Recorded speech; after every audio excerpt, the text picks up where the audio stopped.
You have got to be kidding me.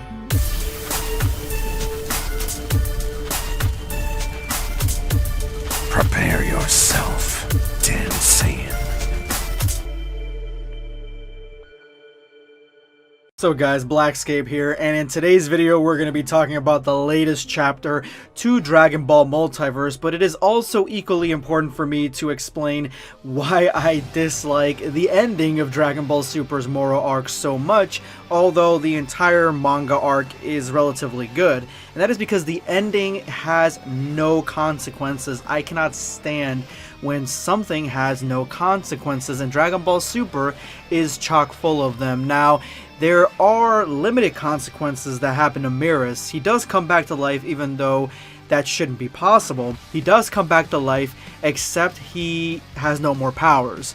And to me, that would have been better construed, the consequences of everything, the severity and the way that everything kind of worked out would have been better construed with him not coming back to life.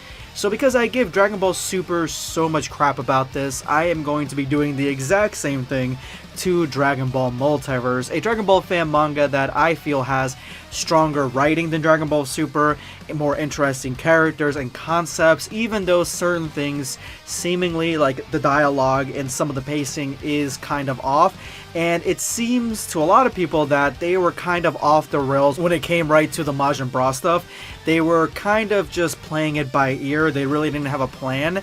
But now I'm thinking that they actually did have a plan, and it has led to this moment. So before I jump into the brand new chapter, the whole concept of Zenbu, let me explain who the hell Zenbu is for those of you guys who don't know. Now, Zenbu is a Buu that basically won in his own respective universe. He won the fight against Goku and Vegeta, absorbing Vegeta first and then beating Goku with Vegeta absorbed. He had absorbed other characters as well, and so once he had defeated Goku, he ends up absorbing him, then realizing, because of the humanity and the mortalism inside of him, that he wants to not destroy Earth at this point. He wants to kind of, do his own thing, act similar to Android 17 and 18 before they started murdering everybody. They just kind of want to do their own thing and have fun. So before he leaves, he ends up absorbing Bulma because she started talking crap, and he realizes that she is the smartest being on planet Earth. And then he goes to the cosmos, absorbing people that have interesting capabilities. This leads us to the ultimate ending for his universe, where he becomes a deity, where he has absorbed anybody of any consequence in that universe, that he basically has his own throne, and he's got mortals coming to him asking him to grant wishes, because that is part of his repertoire of skills.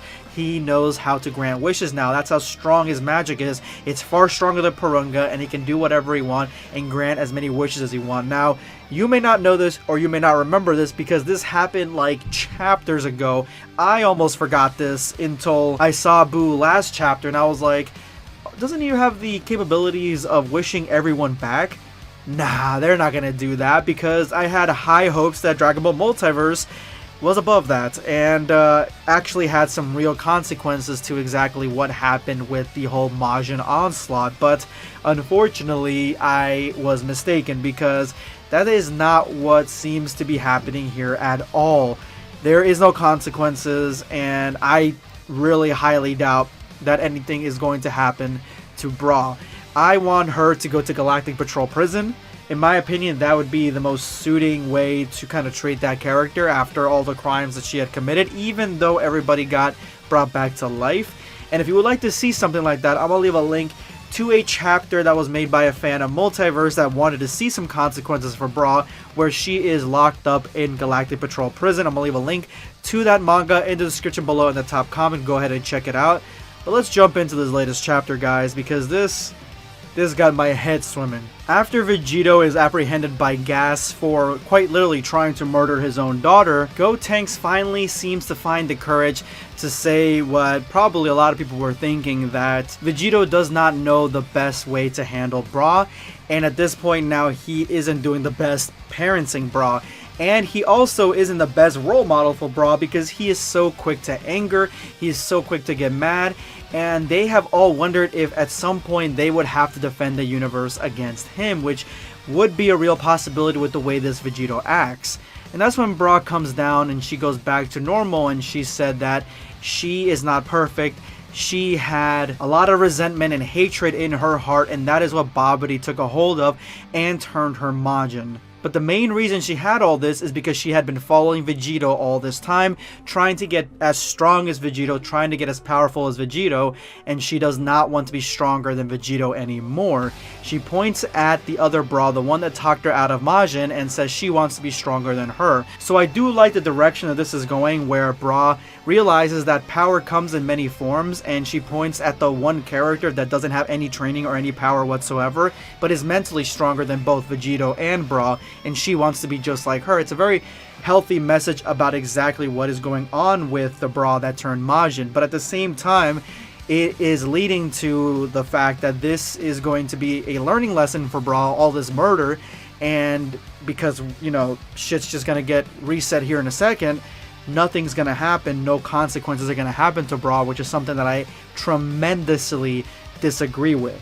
Gas lets go of Vegito, and Vegito says what we're all thinking, and when she turns Super Saiyan 3, what then? Because he realizes that Bra, when she turns Super Saiyan 3, is going to be much stronger than Vegito, if not on the same level at minimum. So she's going to be a real threat for Vegito, and I think Vegito has been top dog so long that he realizes that he doesn't want to share that top pedestal with anybody else, especially someone as uncontrollable as his daughter. But this family issue isn't everyone's concern, and the real concern is the fact that they need to get a hold of some Dragon Balls so that way they can wish everyone back. Yes, this is the right way to have a reset button. The Dragon Balls, in my opinion, Dragon Balls from Earth, Dragon Balls from Namek, fuck, even the Black Star Dragon Balls, those are all viable reset buttons in my opinion. Super Dragon Balls, I don't like, I never did like them, and I don't like, you know, Whis being able to do very similar things as to what you're about to see right here. Oob starts dropping some facts, and Zenbu's like, no, allow me, and snaps his fingers, and this is where we get to the real issue with this chapter, with this story right here. Visually, we see that the stage and the multiverse tournament is back to normal. The characters are all alive again. You see Pan running to her dad, who was killed by Bra. She is happy to see him. Of course, we're all happy to see that. But without even us having to really ask what happened, because obviously it's obvious what happened, Boo has to explain, saying everyone is alive and healed, plus everything's repaired, including the Varga tech. Babidi's mental control has been removed. So it is the ultimate reset button that he just did.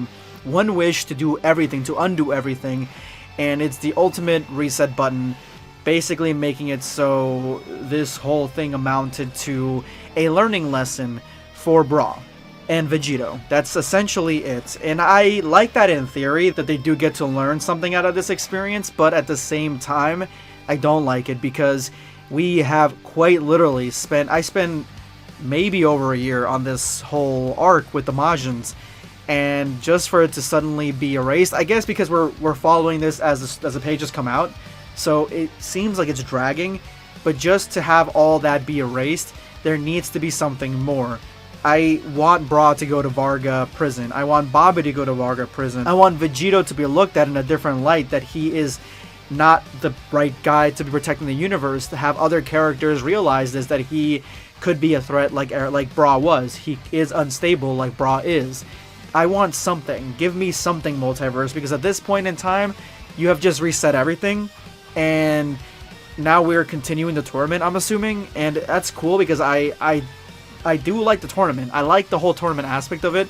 I liked how it kind of was, the entirety of everything was destroyed, you know, with the Majins and stuff like that. I figured that was the ending of the tournament, but it looks like we're back to the tournament, so it just leaves a bad taste in your mouth after watching everything, after reading everything, and I hope that there is somewhere to go. I honestly always thought what would happen when we get to this point.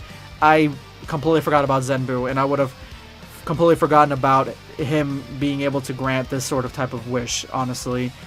Yeah, it's disappointing, but I'm hoping that something else happens with it. Let me know in the comments below what you guys think.